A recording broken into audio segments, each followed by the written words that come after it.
o tua o langi mo mamani. Tapu kia ho eki mo hamata pule. Tapu atu pule ako mo kauwhai ako. Si ingahi matua tau hi whanau. Kai ata ke he kalasi ua. Ke whae atu a e lotu ki he pongi pongini. Ko e whola himi e ka mata aki e tau lotu whakawhetai ki he pongi pongini. Ko e nimange au o e himi ke tau hiwa. Tamaiki, toko lahi whau, o kunau ha o whia, taloni o e tolu tapu, kua kofu hinehina. O nau hiva, ki he lami na epekia. Tamaiki toko lahi whau, o kunau ha o whia, taloni o e tolu tapu kua kofu hinehina. O nau hiva, waki he langi na epekia. O nau hiva, waki he langi na epekia. Sitama o kui mai, ke tu o alua, tu whai hange koe o kuai hame a pehe mau. Ka ke hiva, waki he langi na epekia. Ka ke hiva, waki he langi na epekia.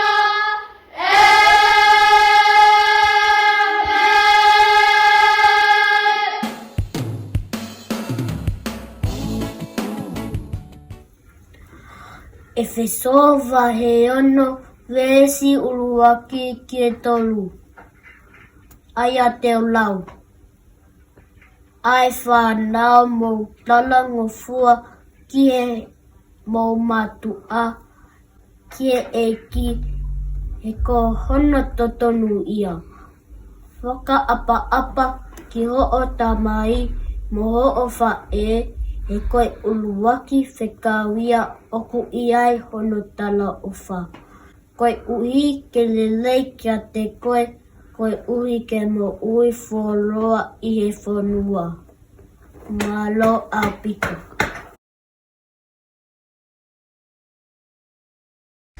Whakamole kui ke tau lotu. E o toa mafi o ku mau whakawhetai ko ho o whakainasi a kiki mātolu ai mana wā oi mo ui.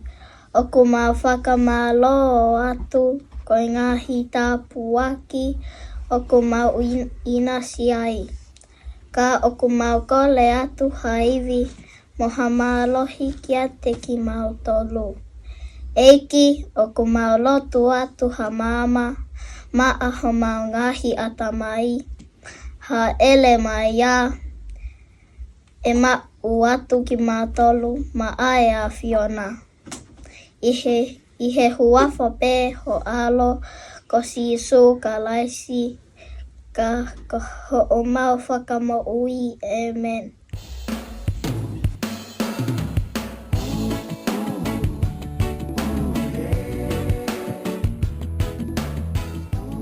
Ko hoku hingoa ko Leopoli ma he aho lelei lātu. Ko eku hau mei whale loa haapai. Ko eku tamai ko sione whono lātu o pukotala haapai. Ko eku whae ko mele langi lātu o whale loa haapai. Tapu ki he otua, Tapu ki he sea o ku bea. Tapu ki he pule ako, pea boe kau whai ako. Kai ata ke o lea ki he eku ka veiga, koe bahu iga oi ako. Ala whanau, ke tau tokanga mua ki he ako. Ma'u e mama ki hota whonua. Holongi ai si e tau ngō mātua. Ka ko hai tene lau hota ka hau kuopau. Ka komi ki he poto, ke au ki he ngata anga, o tua motonga ko hota lau kau anga. Ke o ua ai apasia o tua, mo talango fua, kata bau ai baba o kutu uloa. Oi aue, he toki modu ia a ki taua, o kutu itala. He te tamau e ka hau fie fia, pea ta i mali e ai, mo e ka inga. Ka koe mea te pū, kua ola pea fua. Lewelewa e malanga tu a o whātu, leo polimahe aho lele lātu.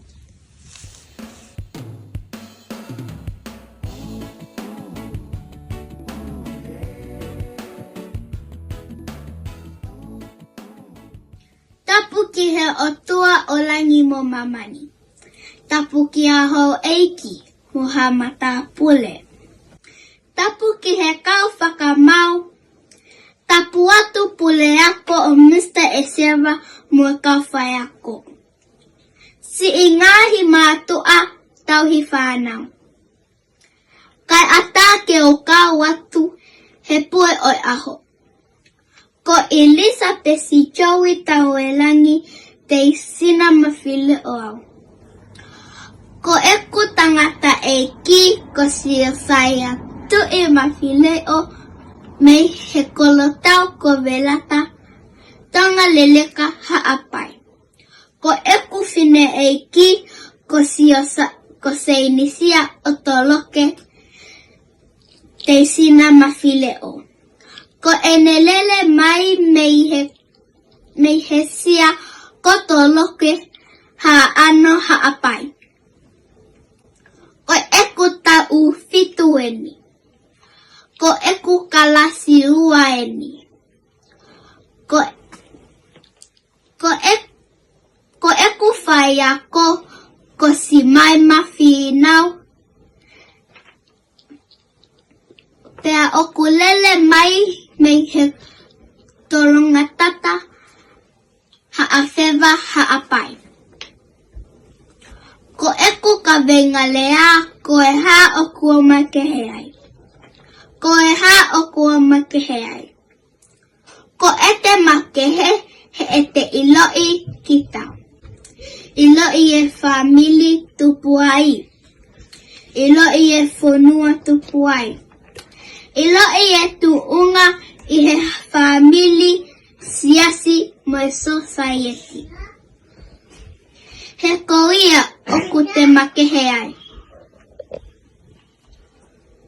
Oku o tupu i he ki i famili me siva mo ta e iloa. Ka ko e maulotu a e mamata i koloa. Ako ne kina ke apasia o tua. Pea e oua e ngalo ke whaka apa o tua. Hange ko e ku whakawhe iloa ki. Ko e te lele mai mei haapai masani. Whaaave ki mautolu ki motu ke sio ki he tupu anga.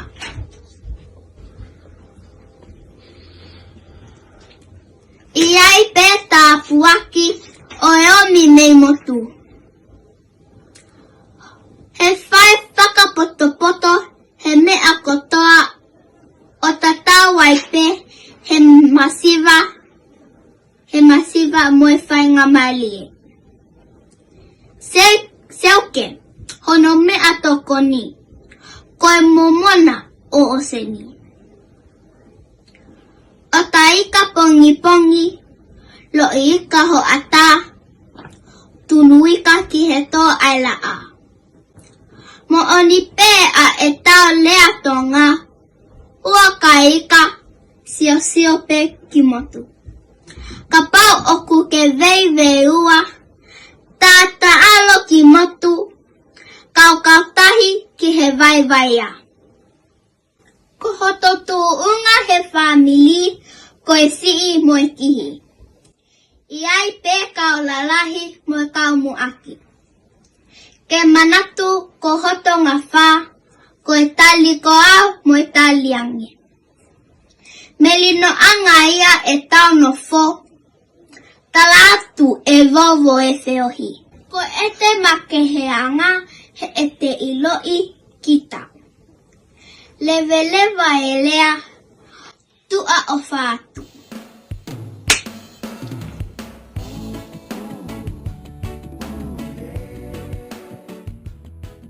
Maaloe lele, ko hoku hingoa, ko vai moana tau mapa koula i Saione Saipaia. Ko hoku ta uonoeni, ko e ki ita ahine tonga au.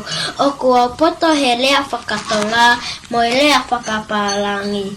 O kua wako he api ako satoni pāka, hala waene mangere.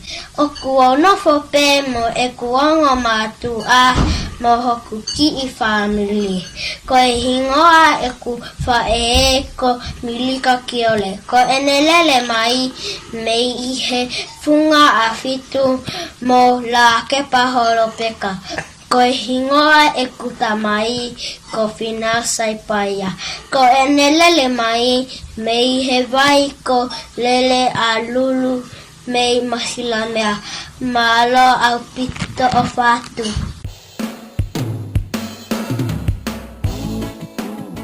Koe hao ko makehe ai. Koe hao ko makehe ai. Māloe lele. Ko hoku hingoa ko Viola tataku. O kua o ta ufitu eni. Koe ki ita ahine tonga. O kua o poto he lea whakatonga mo lea whakapālangi. O kua o wako he api ako satoni pāka hala vaine mangele. Koe hingoa e ku whae ko mele tatafu. Ko ene lele mai mei toa ko maafu hala alipate longolongo. Ko hingoa e kuta mai ko kiu tatafu. Ko ene lele mai mei hala motu a hala o tea vavau. Ko hoku tau mua ki he kahau o kuo hoko ko hap toketa ke o tokoni ki he kakae o kupuke mo e kakae ko tāpe mo hoku family malo au pito. Efeso vai ono verso ake tolu. Ai whanau mo tangofua ke e ki mo matua he kohono totonu ia. Whaka apa ki ho o tamai mo ho o whae koe uruaki whekau ia. O kuiai hono tala o wha kake moni ia mo ke nofo whola i mamani. Shona vai tolu vestano. Hena ofa pehe ai tak maman kwa na whaki honal fo peta na pu koe hi koak ta pe tai kia tia kona au ka mamu ui taingata.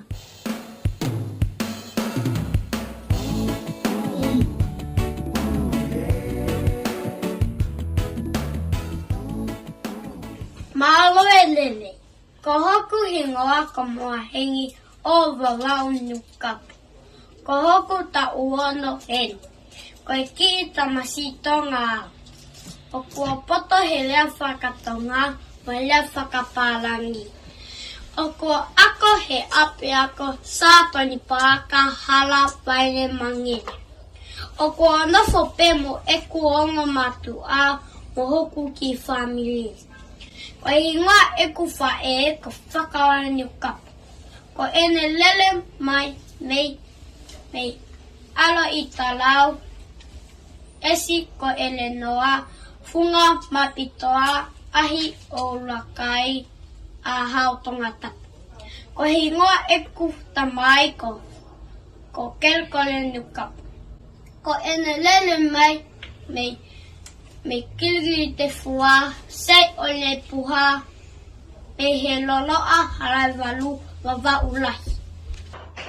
Ko eku tā mua ki e kahau, o kua whakaamu ke hoka koe toke tā, koe uhi ke lawa o tokoni ki hoku whamili, koe kakai, o ku se mau ai whakasisu kalasi, ka pau e mau ha aku paanga lelei te lawa o ofa ai he masiva, malo apito, mohengi o wawau nuka, o whanu.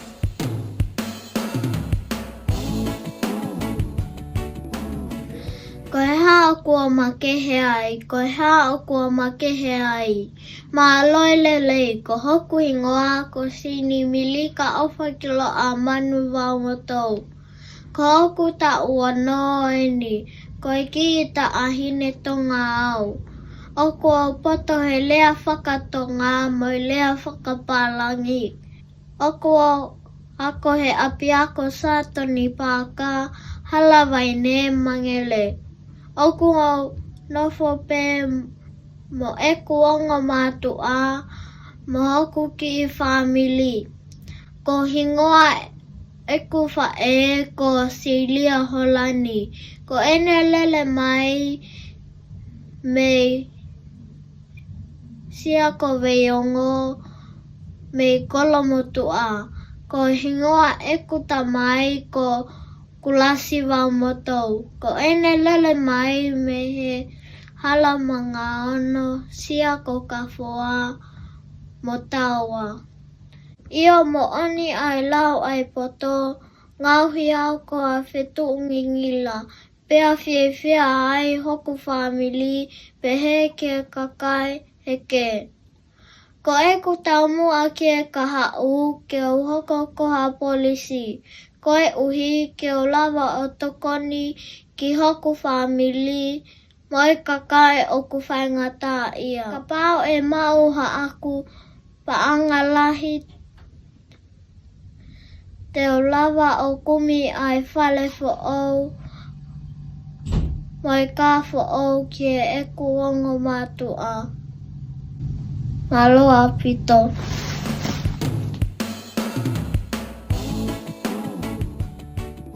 Whakawhetai e ngaue, whakamalo atu ho mau mea mai ki he polo kalama a uniti si aua he ahoni mei he loki lima.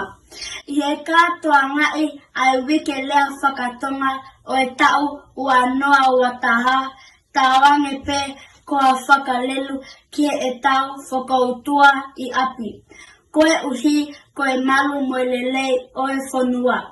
Tau mawai ka wape he kua melie ho tau e whe. Whaka apa mo e ofa atu ko au whenga whono tō peni sa miu mei hawa ka tolo tonga tapu whale vai wawau mo leo waa Samoa mei loki hiwa ei apiako sa toni pāka.